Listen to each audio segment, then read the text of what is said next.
Hello, everyone. Welcome to another episode of Debatable with your hosts, Nina and Kyle. I'm Kyle. I'm Nina, and our episode today is actually My Strange Addiction, featuring Kyle, with his strange addiction, which is TikTok, but not just any ordinary TikTok. Kyle, tell them where you are.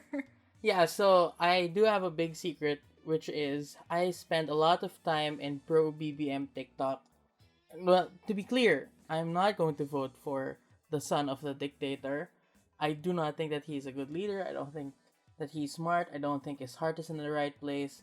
But I do know that a lot of his supporters believe that he is. So I wanted to take a look at why. And, just for disclosure's sake, I think we have to disclose that this is the second time that we're recording this. The first time we recorded this, it was supposed to come out on the 25th, Like, the during anniversary People of the People Power. Yeah. But due to an unscheduled interruption in power, we lost all of our files.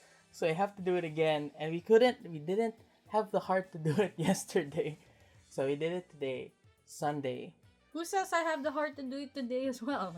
Yeah, I don't either, to be honest, because a lot of this we already talked about. But yeah, so again, the reason why I did it wasn't really for the lulz, although in our script or in our notes, I put there it was for the lulz.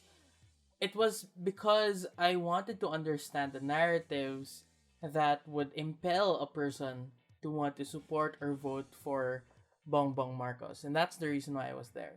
Yeah, so what are the things you noticed from being on BBM TikTok? Because it seems to be very strange. Like, I get to hear the audio, and it's mostly like old-timey music or dramatic speeches being said. So is it like really pure propaganda? Like, does it give that vibe?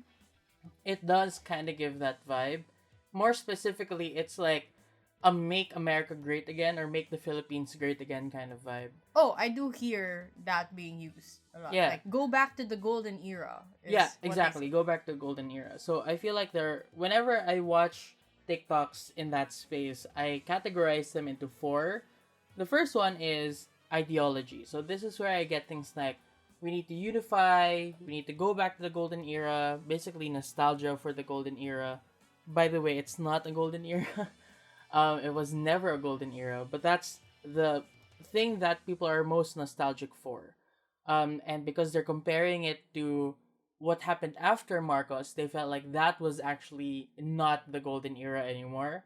So they want to return back to that time, even though statistics and a lot of economists, a lot of people in the academe have shown us that it was as far from the golden era that you could get, right? And the post-Marcos era, even though it was not perfect, you can still make an argument that the martial law era was still much, much worse. And in those TikToks, you see a lot of old footage with like Ferdinand Marcos or old footage of infrastructure. You have sad music, you have music that's associated with the Bagong Lipunan or the New Society that Marcos was allegedly trying to create, stuff like that. So that's the first content bucket I put there.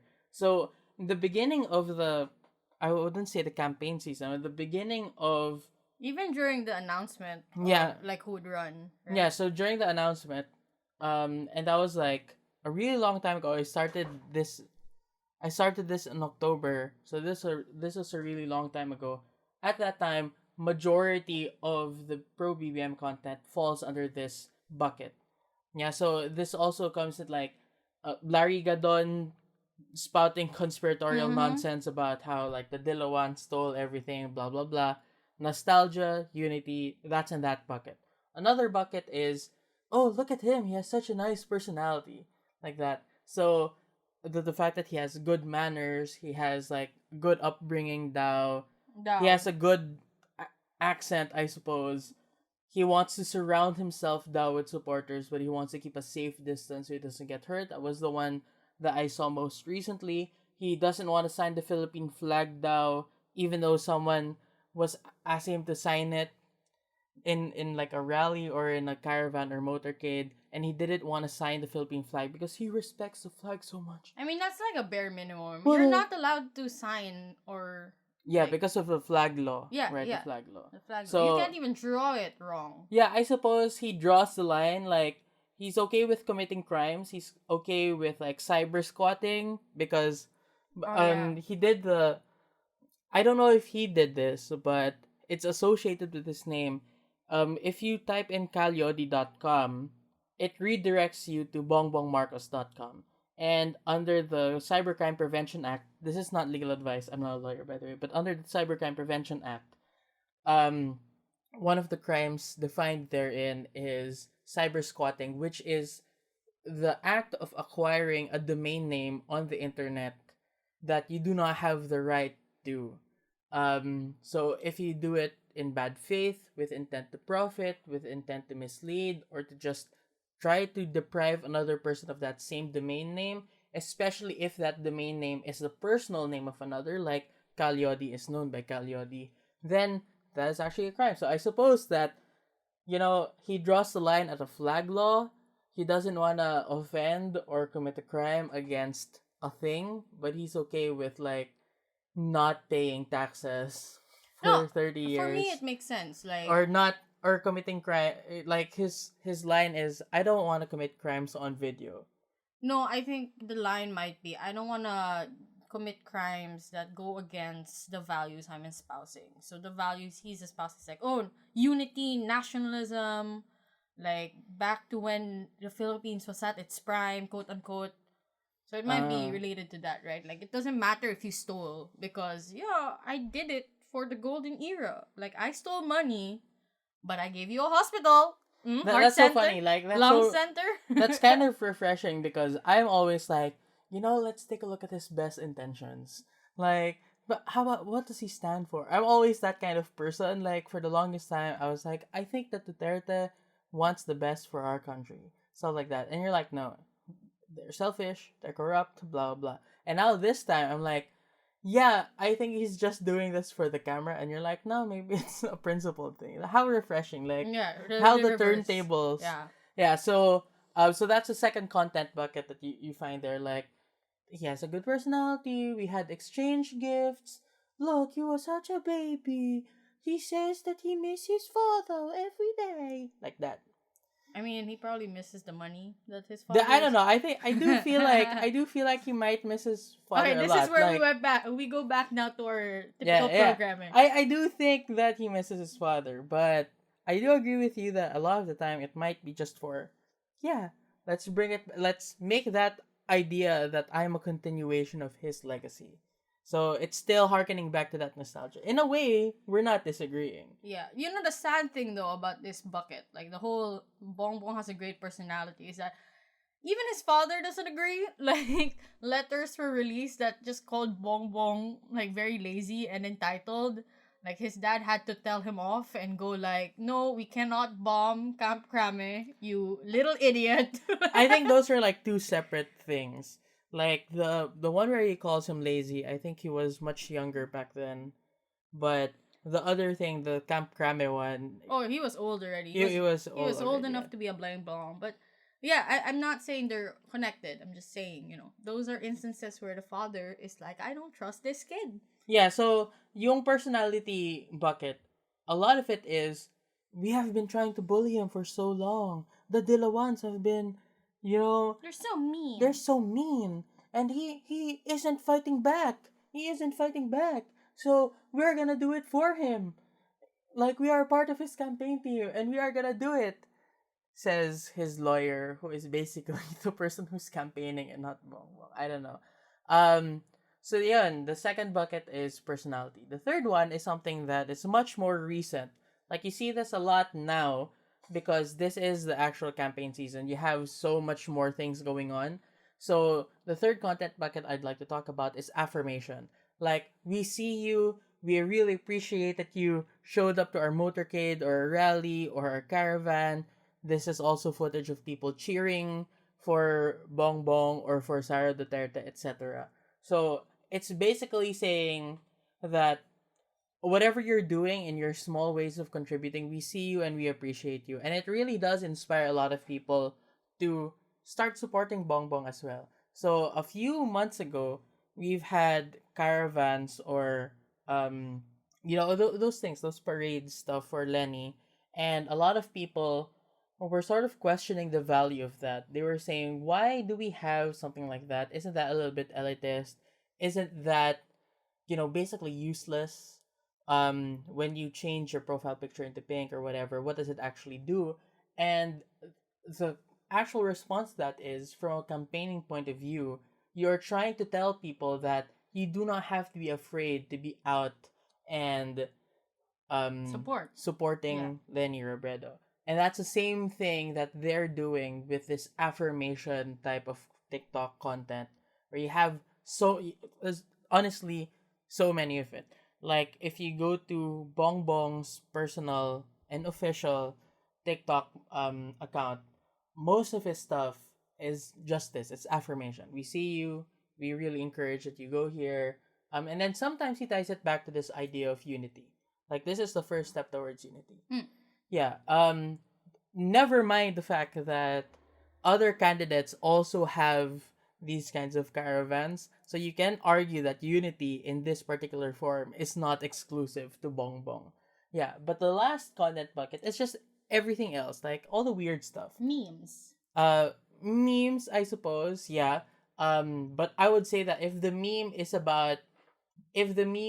about not liking Lenny or like Len stuff, that falls under the ideology thing, where you're trying to say that Lenny's a puppet, Lenny is a liar, etc. That falls under the ideology bucket or the personality bucket, but negative. Yeah. But what I'm talking about is all the fan cams of Sandra Marcos, Mm. like all of the squealing people going like, oh my god, Sandra Marcos, like that. Very recently I also saw a very weird fan cam of Manuel Quezon, of all people, under the hashtag BBM 2022 hashtag. um and it was Manuel Quezon announcing that Bataan has surrendered Mm-hmm. in World War II, as a very intense fan cam. Like, if Flashy and it's stuff. very flashy. If you're prone to like seizures, don't watch it. But it's still weird because Manuel Quezon had nothing to do with Bong Bong Marcos, right? I think the only thing that they were going for is the aesthetic. That it's an old timey aesthetic. Yeah, I mean, do you remember the time Sandro Marcos like became a DJ for a debate event? Yeah. Oh, that was PIDC. And We okay, don't talk about that. to be We don't. clear, the UP Debate Society did not go out of its way and ask for Sandro Marcos to be the DJ there. But what happened was, during break night for the people who have just been debating in the online space, Oh, sad. it was a thing where whenever we're announcing the teams that make it to the final series, like the octos, quarters, semis, finals type thing, we would have a party to prepare people for that.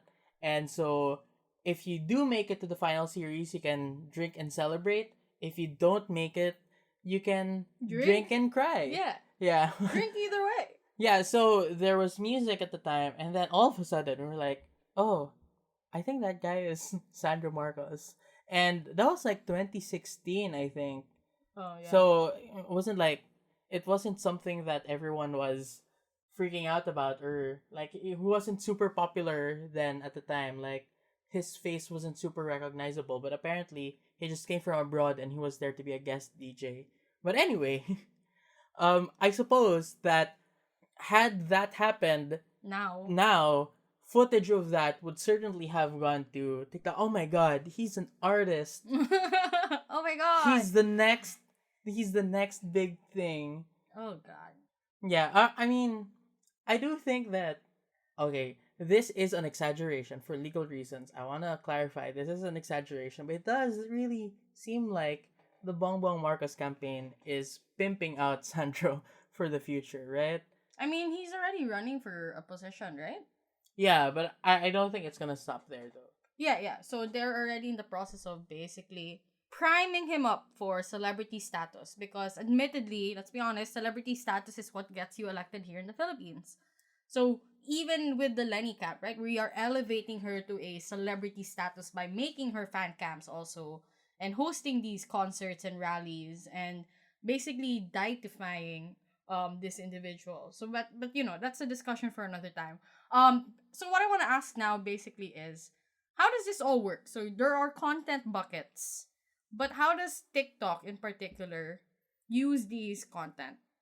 Yeah, so the TikTok discussion is quite interesting because the discoverability of a lot of these TikToks has decreased because TikTok has updated its community guidelines, and it has sort of been more intense about it where duplicated content does not appear on the For You page anymore or the For You feed anymore. So the community guidelines say that if it's unoriginal, low quality content, or if it's in or if you just got it from another source, you got it from another platform like YouTube, and a lot of these things actually are just from other platforms as well, like they didn't originate in TikTok, it's usually ineligible for recommendation.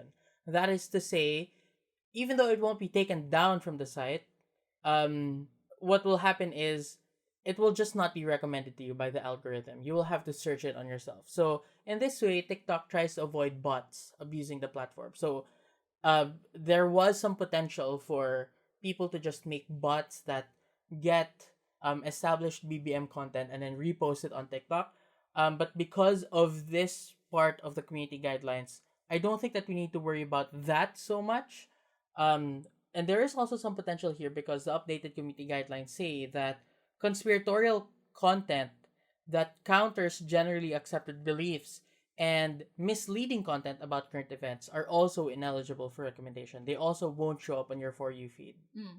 Yeah, so this basically means that, as long as they're not violating any local laws like defamation or libel or whatever, they're still allowed on TikTok, but it's not automatically recommended to your For You page. And this is quite important because if you enter TikTok, like you don't know anything yet, you don't use it yet, and a friend of mine said that they wanted to try out TikTok for the first time, I said that, okay, for the first few times that you're there, since the algorithm does not yet know anything about you, it will show you the TikToks that are very popular in your area. So in the past, like me just creating my new TikTok account, I was immediately getting pro BBM content. But after a while, I took a break and then I went back into it. I actually had to search it up. So So is this because of the change in guidelines you I feel? think I think it might be because of the change in guidelines. Like you do have to look it up.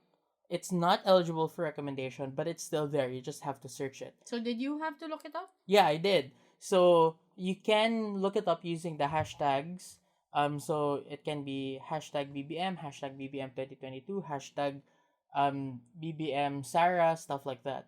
Um, so even if you do put that there and you do search it, TikTok makes a reminder there that you should always follow community guidelines, verify facts, make sure to report those TikToks that don't meet community guidelines, and that's put there like literally on the face of the hashtag. Like if you click the hashtag, it will show that for election related content, you have to verify facts. Do you think that's just for all election content or just BBM content specifically? I think that might be for all content. Like Okay.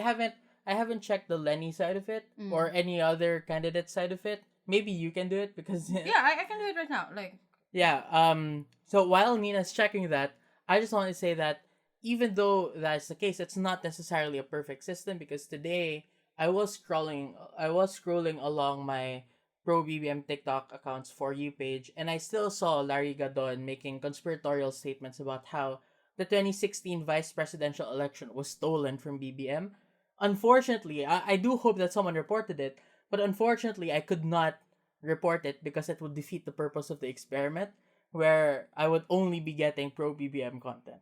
So if I do some negative engagement, I will not be able to get those things anymore. So the whole point of the experiment is I just only make positive engagements with pro BBM content. So I go like, it's so annoying. like, Like, so, okay, so I'm in the Lenny for President 2022 hashtag, and there are 43.8 million views, but I'm not seeing any warning. Is this how it's supposed to be, Kyle? Like, I don't know, because I don't know what the warning looks like. well, the warning says that for election related content, you have to verify. So I'm Lenny not doesn't sure have. why TikTok, or like what the process was for TikTok. I suppose that they saw that this particular hashtag was disproportionately getting a lot of reports for false information, Mm-hmm. or they did notice that a lot of the people who view it was posting about election related content. So it might be because the pro Lenny hashtags, it might be because the pro Lenny hashtags do not have enough false information, which is Yeah. like, thank God. Oh, I'm now in the BBM 2022 hashtag, and it does say here TikTok values authenticity and integrity just as much as creativity and expression. Please follow these reminders when creating, viewing, or interacting with election related content. And then if you expand, it will tell you a bunch of community guidelines. Lenny's hashtag doesn't have that. I think that's a little tiny win. But Yeah, but on the other no hand, one's gonna look at this page and be like, yeah, yeah, I'm gonna be serious and critical. No, they're gonna go, haha, TikTok, let's go. yeah, you can also make the argument that, oh, see, TikTok is so biased. The TikTok is so favorite biased, argument. which, to be honest, it really doesn't make sense because, like, even though a lot of the content is hidden from the For You page, each hashtag still has 1 to 2 billion views. And that's a lot, especially considering that the population of the Philippines, last I checked, was only like 109 million people. So that is probably 10 to 20 times the entire population of the entire goddamn country. So, like, so do not let people say that because the Lenny hashtag does not contain these warnings, that automatically TikTok is biased in favor of Lenny and biased against Bong Bong, because like clearly the TikTok space has been very beneficial for their community, right? Um and also if you actively search for it, you will fall into a rabbit hole. And I am in that rabbit hole. And I gotta tell you, it's very difficult sometimes to avoid feeling something. Oh Yeah, no! I'm What? I'm catching the feels. I do get like, oh yeah, this does seem like a great time to go back to. Not knowing like, yeah, I do know some people have been personally victimized by this.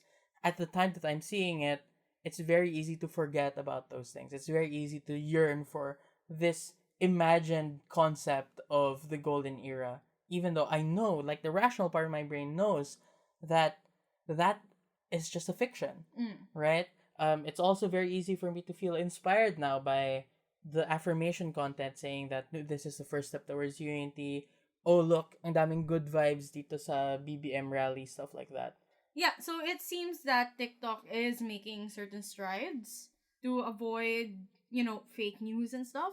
Let's quickly talk about like Twitter and Facebook though, because I think, you know, like the strength of each camp varies per social media. It's not very consistent, is it? Yeah, I don't think so. And I feel like for Twitter, this might be something that you would be better Mm. at talking about, because you were like, you have a lot of followers because at some point you were very vocal on Twitter. Mm. But my personal take on it is this is where they're weakest on Twitter, because there are many different ways to clearly undermine a bad post. Like yung mga ratio. Yeah. Like on Facebook, even if you ratio an original post, um what the algorithm will boost will still be the original post, Yeah. right? As opposed to if you ratio them successfully, it's a great way to humiliate joke, but to undermine a bad post and to sort of emphasize that it was a bad post. Yeah, and Twitter has this thing where it values more how many followers you have and your engagement. So I'm not sure the validity of this and how true this still is. But it says that, if you like a post, it gets boosted if you have more followers compared to if you have zero followers and you like a post. So it will still show up as, 2 likes, but the strength of those 2 likes will differ based on how powerful your account is, based on the number of followers you have. That's why trolls on Twitter have a harder time propagating their hashtags, or at least they do like get it to trend, but they do it during obscure hours of the night. Or Yeah. they do it with a lot of effort by tagging each other and just making an entire ecosystem with their different accounts. It also looks at the account age. And a lot of trending accounts or accounts that make stuff trend are usually made within the same month, right? So that's sketchy. I'm not accusing anyone of using trolls, but I'm just saying it's sketchy behavior if your icon is just a generic color or An a egg. or an egg, and then suddenly your account is, I don't know, Nina 7725121, right? So that's a lot of the accounts that you end up dealing with and facing. But there's also ways to bypass, for example, a trending post. If you want to attack someone, you don't want to reply to it or quote tweet it, you can take a screenshot. In TikTok, I feel it's much more tedious to like download a video and then edit it so that you can splice your own video towards it. Like, what do you call Ba may it? stitch tawag Yeah, dun. Stitch. Yeah, sorry, I'm not very active on TikTok, as you can see. Yeah, so you stitch it, right? So that's how you directly engage, and that also brings power to the original post. So on Twitter, there's lots of ways to bypass it. Which I guess is good.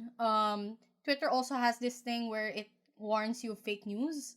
Though I haven't seen it active after Trump. Like, have you?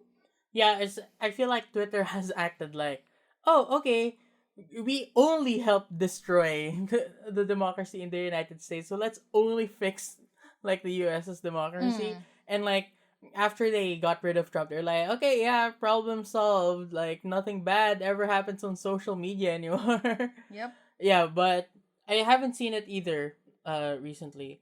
Meanwhile on although if you share like an article, it still tells you, hey, maybe you should read this first Okay, before that's good. retweeting. That's good. Yeah. But on Facebook, I feel like this is probably where they're the strongest because of a lot of visibility things. Like most Filipinos have Facebook. The Lenny Camp is um the Lenny Camp is more on Twitter actually, I feel like, cuz Like like the younger what happened was Gen the Z. younger generation was like, there are too many annoying people on Facebook, let's go to Twitter instead, and Mm-hmm. that's where you live. And now a lot of you are like, I don't like either Facebook nor Twitter. But the point is, um like the audience that you would find on Facebook is more susceptible to like um being less critical about the things that they find online. Not this isn't to say that they're uneducated or like stupid or anything, and that's definitely not what I'm saying. But what I'm saying is that it is much easier to share things on Facebook, um, especially if your audience is the massa. And I feel like this is where we're missing. Like a very, very big criticism against the campaign of the opposition is that it seems to be too intellectual. But Facebook is not the arena of intellectualism. Although the Lenny Camp is catching up, I think, in terms of winning online polls, of like just general reach. And people who don't like Duterte and Marcos are certainly better at making memes. So the opposition is much better at making memes. Like we have so many Facebook groups. They're just for making memes about this administration and Bongbong Marcos. And so many of them are so mad at these memes. Like, okay, don't be mad at us just because you can't think of anything other than Lugaw Or Len or Len. Puppet. Yeah, like, yeah, just don't Like, be mad at us for being more creative than you. yeah, like catch up, you know? But I think Facebook is kind of a scary battleground. So my paper in college was about, like, my mini thesis. Like, I don't know if it's a thesis. But anyway, if you're a pol sci Pre-thesis, major, right? yeah, something like that. If you're a pol sci major in UP Diliman, you know what I'm talking about. Like, we don't make full papers. We just write bits and pieces of a bigger thesis. So mine was about Oh, thesis polar, proposal, right? yeah, like a thesis proposal. There. Because like if you the thing about the thesis proposal is this is I'm sorry, I might be mansplaining this to you Mm-hmm. because you're the one who explained this to me. Yeah. But like your department does not have the money to subsidize like the very ambitious theses that you actually want to do, which is why you're sticking to a proposal. Yeah, and then if you want to pursue it, you can do that like outside of class time because they don't want your grade to be contingent on, whether or not governments are willing to give you documents. Because that sucks, and I know you know this from personal experience. Yeah, my thesis was supposed to be about the barangay justice system, or the lupon tagapamayapa, which is a mechanism whereby before you go to the court, you have to sort of go undergo an arbitration at the barangay level, and it is supposedly to help declog the dockets of the court. So I wanted to study whether that actually worked. Unfortunately, when I went to the DILG building, to the headquarters, they were like, "Oh, you should go to the regional branches." So I said, "Okay, how about let's talk about this study in a smaller area. How about a province?" So we went to a regional office, and they were like, "No, you have to go to the offices of each barangay." And there are hundreds of barangays in a single province or a single city alone. There are hundreds of them. So I was like, okay, never mind. I'll just do something else. So I mean, I totally understand the idea that you want to avoid relying on government documentation, at least for now. But anyway, back to your thesis. Yeah, so anyway, my like thesis, quote unquote, was about polarization in social media. And what we discovered, or well, just me, because it wasn't like a group thing. What I found out through research and like, you know, um sources that I should not disclose, nor should I know about. Troll farms are a really big industry in the Philippines, as much as they are underground. So there is actually a trend where you would sell your face, right, to different accounts, and then they'll just face tune it a little bit to make it a little bit different, and then they'll use that to legitimize their Facebook accounts, right? Um, so that all the commenters look like they have a face or that they're a real person. Because when you go to a post and there's a lot of comments, if you notice that on the left side, the faces are all like the generic blue and white, like silhouette thing, you're less likely to resonate with a particular post. So they've discovered that they found a way to just get people's faces with their consent and pay them, um, probably so that they can avoid like legal issues of being sued for, like, what do you call that case? Identity theft. Yeah, like being sued for identity theft or whatever. So they do that. Another thing with Facebook is that the algorithm really just wants you to see like a particular side, like something that will rile you up, right? So either in a good way or a bad way. That's why during election season, there's a spike in activity because not only do both camps try to win polls, right? But you're actively being shown BBM content or Lenny content because they know that's what's gonna keep you longer. Or ISCO content. Or ISCO content. Yeah. But I feel like I haven't encountered those so much. Probably because I don't really care much for ISCO. So I scroll past it and the phone can sense that, right? Like if you stay long in a post, the longer you stay, it will register that okay, we're gonna give you more posts that are similar to this. That's why Facebook is like, you complained last night about this, that there was a post that was super long, but you read it anyway. You spent more than 30 seconds on it, right? Yeah. Like it was explaining something about Lenny or BBM or Ukraine. I don't know, but like those it's either... three things, like the three genders, Lenny, Bongbong, and Ukraine. Yeah, so it was explaining one of those things. And Kyle was complaining that it was so long, but he stayed on it anyway. And now you're probably seeing a lot of posts that are similar to that. And that's just how Facebook works. So Facebook is the home of the long form blog. Because Twitter is like short. You can only win through like how many likes you get. But on Facebook, it's about how much emotion can you get out of a person. Because on Twitter, they can't sense that yet. They can't sense based on how long you are on a certain post, because there's a lot of posts on a page at a time, right? Because it's short in nature. But Facebook has that power. Yeah, so okay, I found the post that you were referring to. It was about Len. Oh, So about it was Len. like, what are the lessons that we can get from how the internet has reacted to the Len series? Mm-hmm. The most recent one was implying that Lenny was just a puppet. So it was saying stuff like, "Oh, the Marcus camp loves to point to Lenny and say that she's a lot less intelligent than she actually is, lutang, whatever."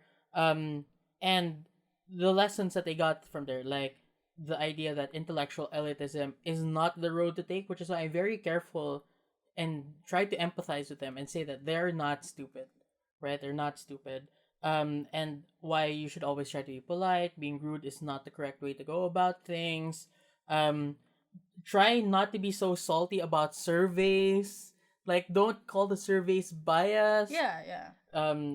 Surely not all surveys are created equal, but like we shouldn't disregard them automatically just because they don't show the, like, the results that we want.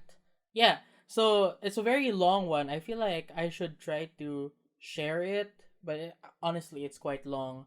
But anyway, since you were talking about like it is the home of the long form blog, the thing about bloggers, and this also applies to YouTube, like Vloggers too. Yeah. thinking personalities, like Mm-hmm. thinking Pinoy, RJ Nieta, who was a debater before actually. Um, yeah, so these kinds of people, they really like portraying themselves to be non-experts or non-journalists because in by doing so, they can position themselves very strategically.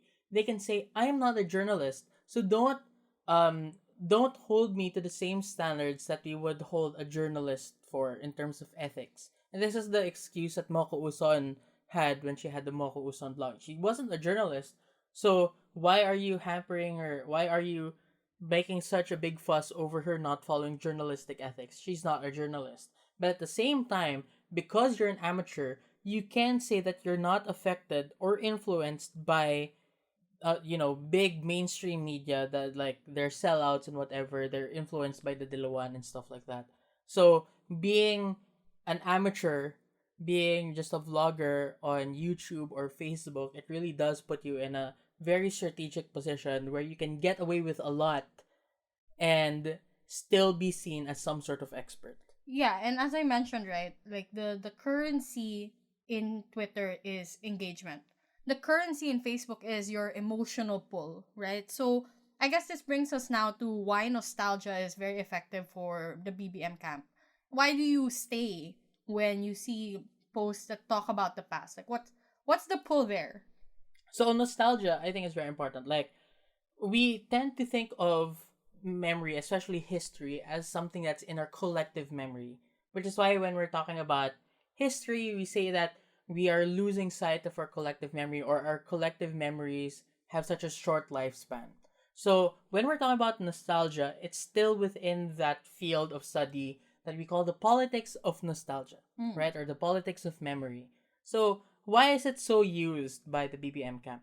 There are two parts to this. The first part is we have failed historically to confront lies about Marcos until it was too late. And secondly, just about nostalgia in and of itself, it's very powerful and it's very complex and it's very difficult to engage with and, meaningfully dissuade people from using nostalgia more. So, as for our failures, I think there are at least three. The first one is that textbooks are very bad. The way that martial law was taught to us was not the most ideal. So I went on our Discord, the debatable Discord, and I asked people whether they were taught significantly about martial law. And the reason why I asked that was the fact that when I asked you this the first time we recorded, My experience is very different when your it experience comes is to very different. Like you were telling me about what happened in Saints Co when you were a child. Like they invited you pa nga to like rallies and demonstrations, Yeah, not yeah. using you but encouraging you because like Yeah, they were like, if you want to go, we have a bus leaving tomorrow, going to People Power. It's a day off. You can rest, you can do homework, or you can attend this rally in your uniform, and we're gonna, give you transpo going and back. And I live near Saints Co, so I'm like, yeah, sure. yeah, we didn't have any of that actually, but I do remember the first time we recorded, we had like we mentioned some debate where a lot of people were saying that why are the Dilawans using children as political tools like that. You saw that a lot from the Duterte camp in the past. Like Saints Co is using children in order to forward a political message when they should just be in school. Mm-hmm. And we said that, well, this isn't really using them as tools because they're not forced to, right? Like you don't get a good grade just by being there, Yeah, right? yeah, I didn't. So what I said was the better analysis is it's the school encouraging children to be more participatory in a democracy because under the UN Convention of the Rights of the Child, a child, even though they have to study whatever, they do have the right to participate in a democracy. They have participatory rights, and that might be a better way of looking at what Saints Co was doing. But on the other hand, my situation was very very different because like we only had like two paragraphs about martial law. Oh. Yeah, we only had 2 paragraphs of martial law, and then the rest was just some random rants from the teacher. So the Mm-hmm. teacher could have said like, absolute power corrupts absolutely, but we really needed discipline. But there was corruption. But we really needed martial law, like that. So it was very lukewarm all Yeah. around. I don't really particularly like that history teacher anyway. But yeah, so I went on the Discord, and a lot of people were saying that it was similarly lukewarm. Like, Strict Babushka was saying that it wasn't ever actually discussed throughout grade school and high school. There was a brief mention in Aralin Panlipunan or social studies classes. But there was the assumption that you're already supposed to know what fully happened. And other people were saying that when they discussed about martial law during elementary years, it was only surface level, no in-depth discussion. But it was discussed as something that had just happened in Philippine history. So it looked like there is like a certain part of the past that we consider to be that era, and it's not something that continues to this day. And I feel like that's a problem that we see in teaching history in general, where we see something as squarely in the bounds of the past and not ever something that continues to the present. Which is why we're always shocked when we go like, "Oh, Martin Luther King was actually born on the same year as Anne Frank," Yeah. right? It's kind of hard. Like time gets skewed, no? Like as things happen. Yeah, and it's also one of the reasons why it's always so funny whenever someone says, Juan Ponce Enrile is that old, like he's still alive." No, one Ponce and Relay is older than sliced bread. Yeah, Like, and the reason why that's funny is because we imagine historical events to be something that's squarely in the past. And mm-hmm. it's not something that can continue on to the present. So when we see someone like Juan Ponce Enrile who has lived through history, we go like, this person should not be alive anymore. Like, not this isn't to say that this person should die, right? What I'm saying is like, we're always so surprised that things that we feel like are so far away in our history are still present here in our time today. Yeah, so that's the first one. The way that we were taught history in our textbooks, very bad. Another Mostly thing is, bad. yeah, mostly bad, some exceptions, but definitely not the rule, right? The second thing is that the justice system, as much as I admire the justice system, I don't want to say that they're corrupt or whatever. And to be clear, I'm not saying that. But the justice system really could not make them accountable. And a lot of that was based on technicalities. And I do understand why those technicalities are there. For example, the idea here that, well, Ferdinand Marcos was never convicted of any crime. That is true, but that's only because criminal liability extinguishes upon death. So when he died, we literally could not convict him. So you could say that's because of a technicality, although that's still debatable because you can say that, well, why don't we still try him after he dies, right? And this was a debate motion in the past. Mm-hmm. Although, to respond to that, the problem with trying people who are already dead is they do not have the ability to defend themselves anymore. And if we're talking about criminal liability, that's a very big deal, right? So, all the more that we should protect their due process rights, which is why we extinguish criminal liability upon death, right? So you can argue that we failed to make them accountable based on technicalities, but on the other hand, you can also say that, well, those technicalities are there for a reason to protect due process rights. And even the worst people, like people who we feel like are the worst of the worst, they still have the right to due process. They still have the right to a good defense, right? Another technicality is bawal photocopy. You're not allowed to present evidence that it's just a photocopy if you're not able to show that, if you're not able to explain why the original copy was destroyed or is missing. Mm.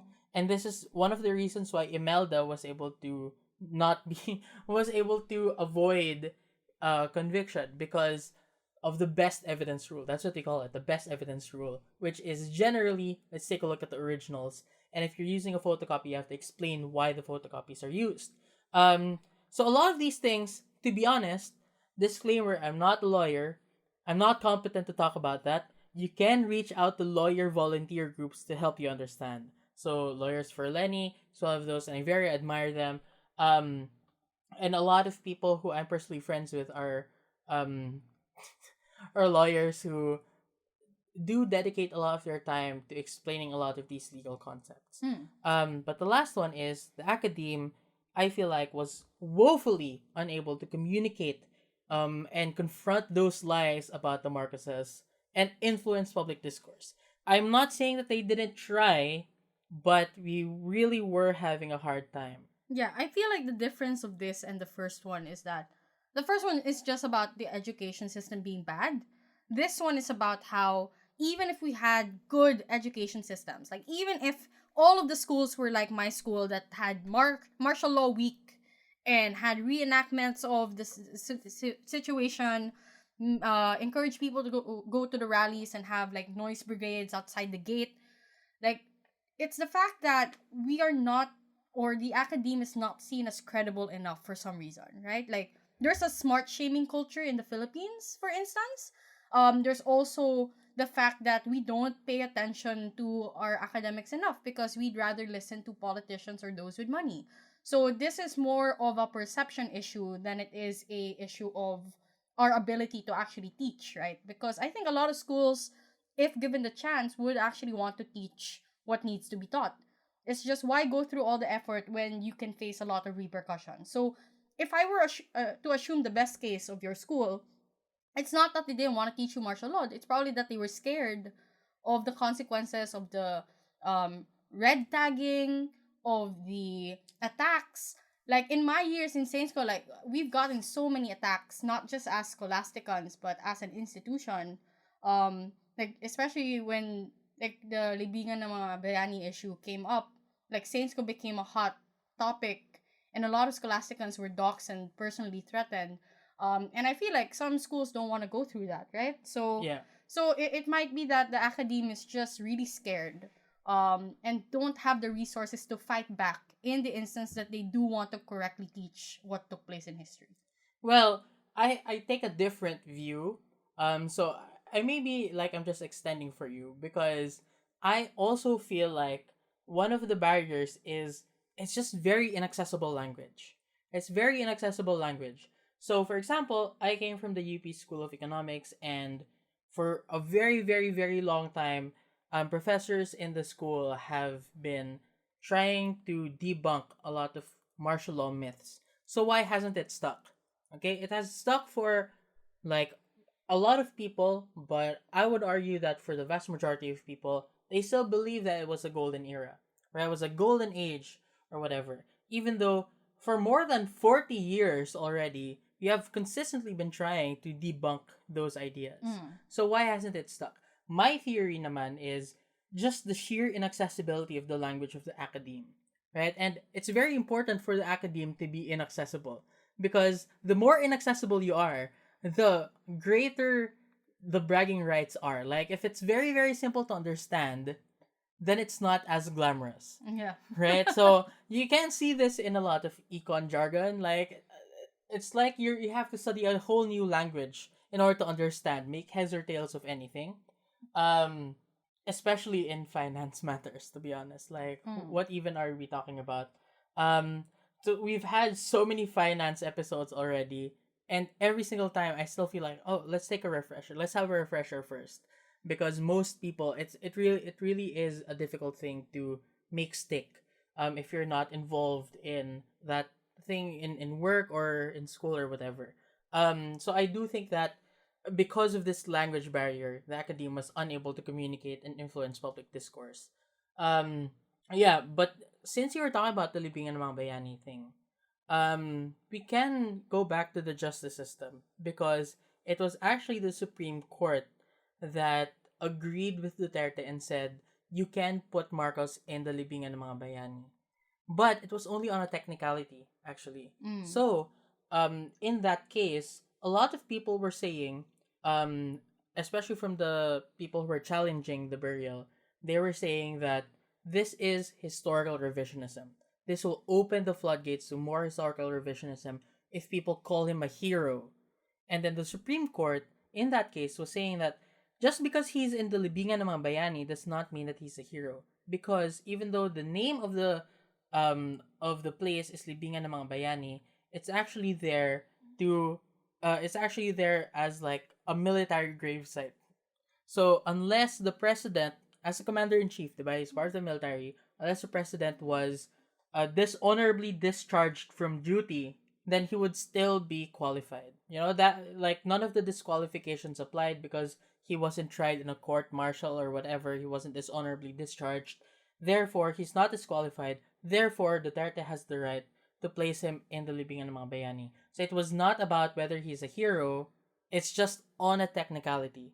And the Supreme Court was saying like we can combat historical revisionism in many other ways. So the Supreme Court was still saying that yeah, okay, he's not a hero, but we can put him in this site anyway. So he's there on a technicality. And I feel like maybe that's something that you might want to embrace. Like, yeah, all of your victories lately have been on technicalities.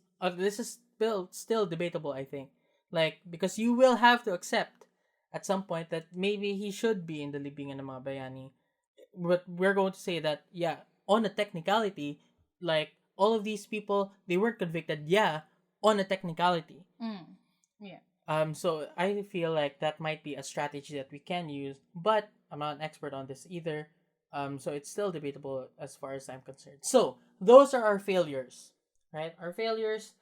There are a lot of political reasons, in it, a lot of economic reasons as well, but they all created this perfect storm where no one was willing or able actually to fully confront those lies about the Marcoses, which creates the perfect place, the perfect atmosphere to weaponize nostalgia. And this is the second part. Nostalgia is very, very powerful and even more complex because it's a type of memory that stimulates three things: pleasure, loss, and hope. And these are very strong emotions that you feel all at the same time. So when you're being nostalgic, you're feeling nostalgia about something, you're not just sad about it, right? More specifically, you like thinking about the past. You like imagining yourself at this place and at this time. That's pleasure. You also feel loss of that time. Like you feel like that time has been taken away from you, or like your innocence was taken away from you, or whatever. And also hope that maybe in the future you can regain what was lost. And you can again live in that place and time, but you know some things might be different, but you will still feel similarly, and that's nostalgia. Three very strong emotions all at the same time. Yeah. So what I feel is that the Marcoses actually use these really well because pleasure makes you believe, for example, based on your content buckets, that Marcos is a great person. Like they have character, they are competent. It's pleasurable to think about what they might be capable of. To think about, they're gonna give us back the gold. They're so rich. They're gonna make us Taliana gold. yeah, they're gonna make us so rich. Like they have ties to every country or whatever, right? So that gives us like a sense of pleasure, right? It also gives us a sense of loss because it makes you angry that we could have had these things, but the Lawans, yellows. yeah, the yellows got in the way. Or like basically it doesn't even have to be the yellows, just anyone who gets in their way. It's just easier to claim that they're all part of a particular group, right? Because like It's a imagine conspiracy. yeah, imagine trying to be nuanced as a BBM supporter. Like, oh, so much work. No, we shouldn't say that they're intellectually inferior. No, I'm not saying they're intellectually inferior. I'm saying that They don't like nuance. they don't like nuance. Which is sort of like similar. No, but it is saying that they have a tendency to lump things together. It's actually pretty smart to not look at nuance. Okay.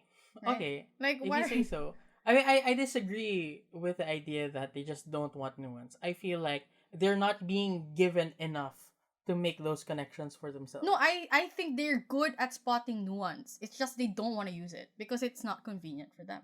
Okay, I suppose. So, I also feel like, again, since you're saying that it's pleasurable to look at him in a certain way, makes him angry as well, it's also really empowering. Like, it also really motivates people to actively want the campaign to bring that world back, to take it away from Mm-hmm. the usurpers, right?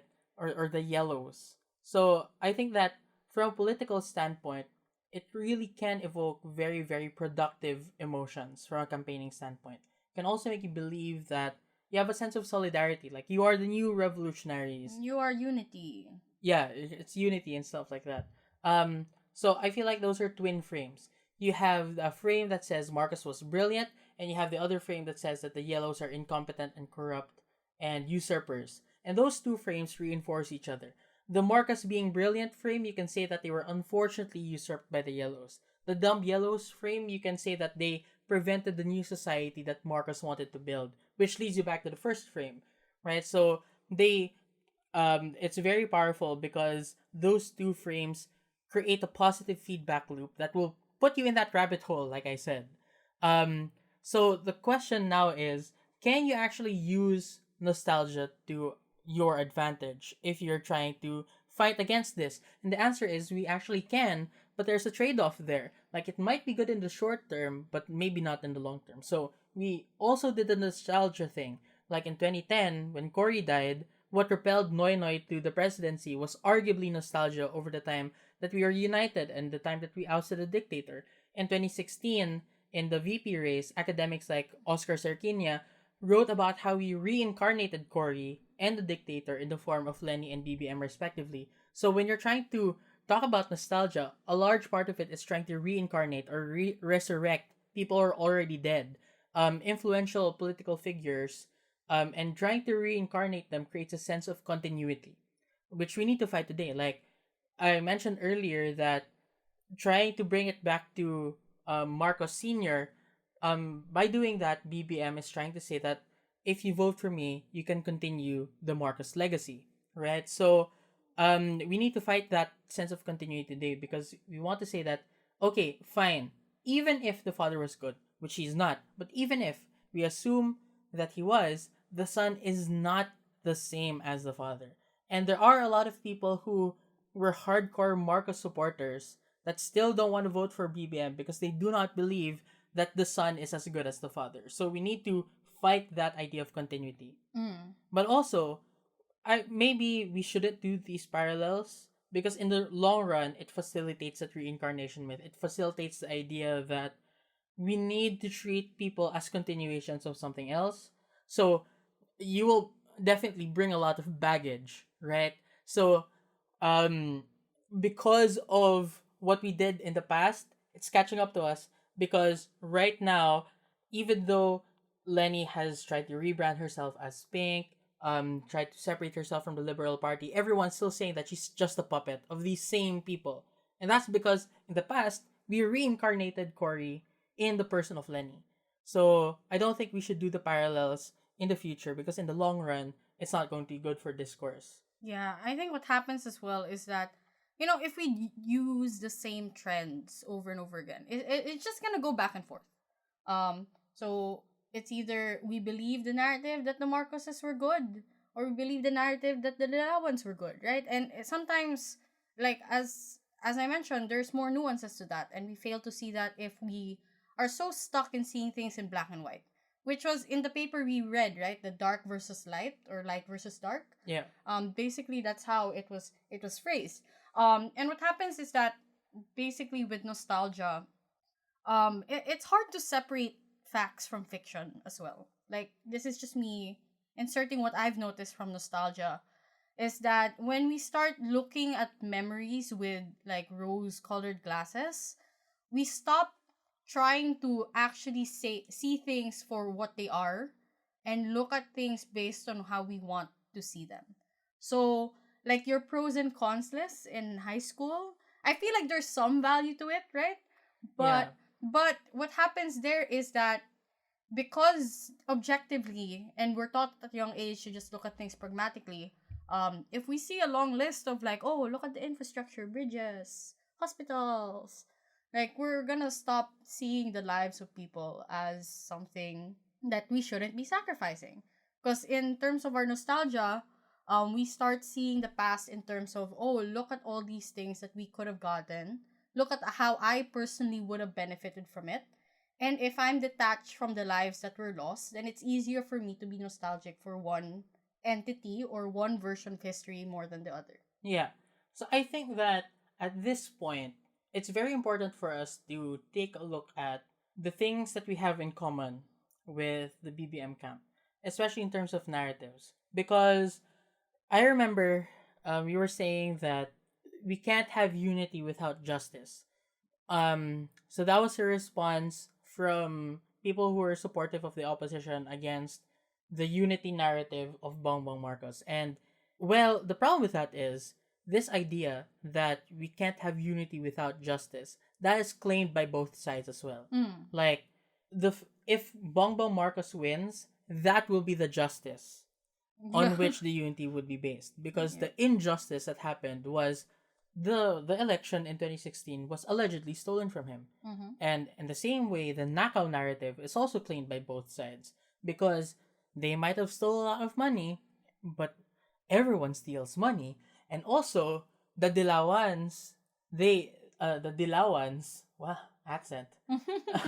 The Yellows, they stole the new society from us when they ousted Ferdinand Marcos. They stole the 2016 elections as well, right? So the Nakao thing is claimed by both sides as well. The not golden age is claimed by both sides as well, because we say that the martial law era was not the golden age. They say that the post Marcos society was not the golden age either.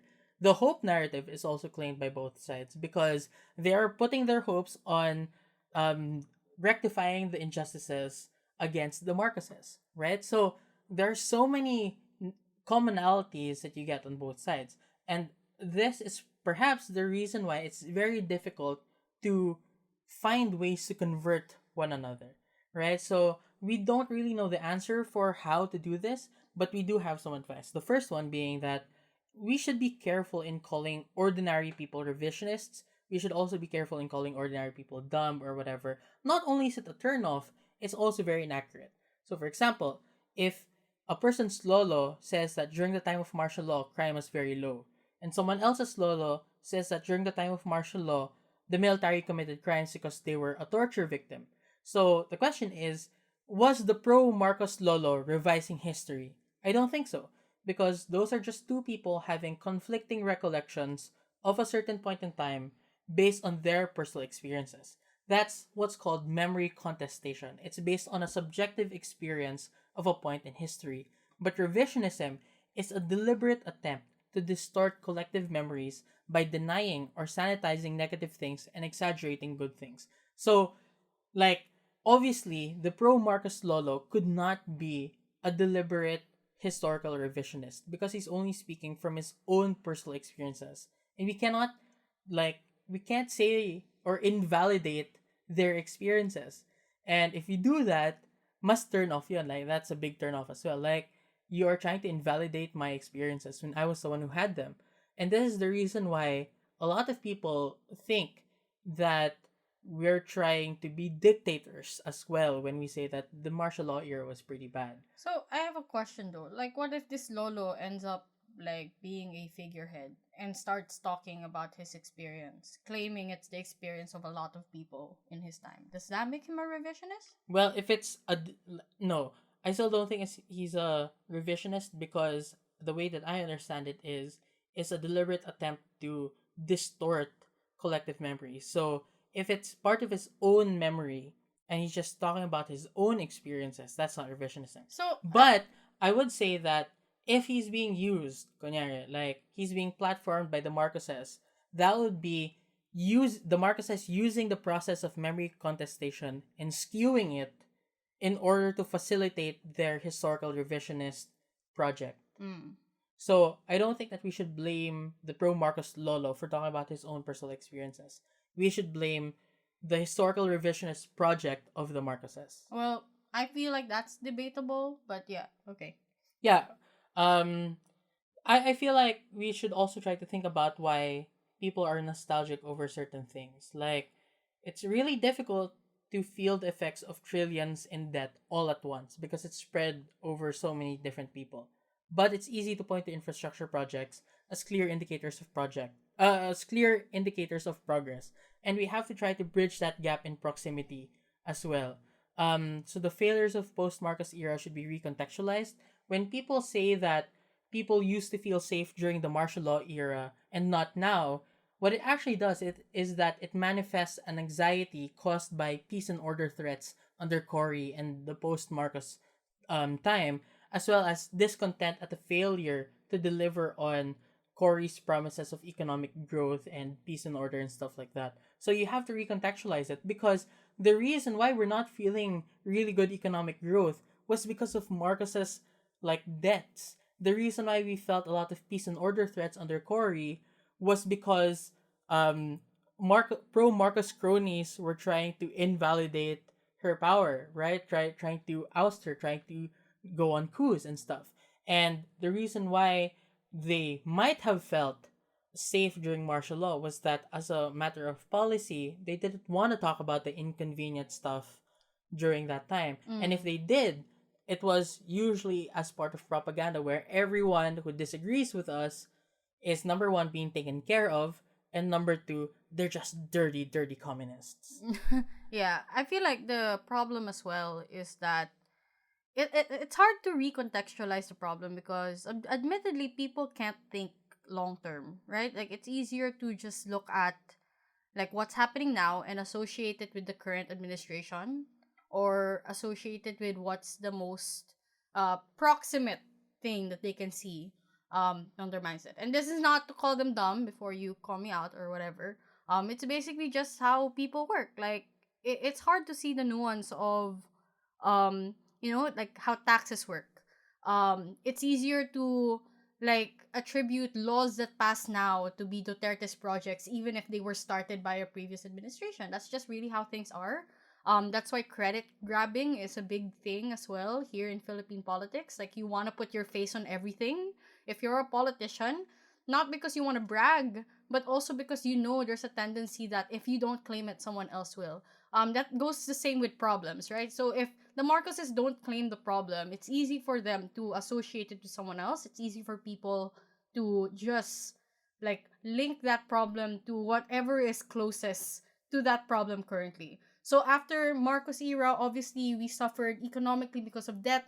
It was easy to just blame Cory Aquino's administration and every administration after. But for some reason that doesn't apply to Duterte's administration. Like how did Duterte escape that association? COVID.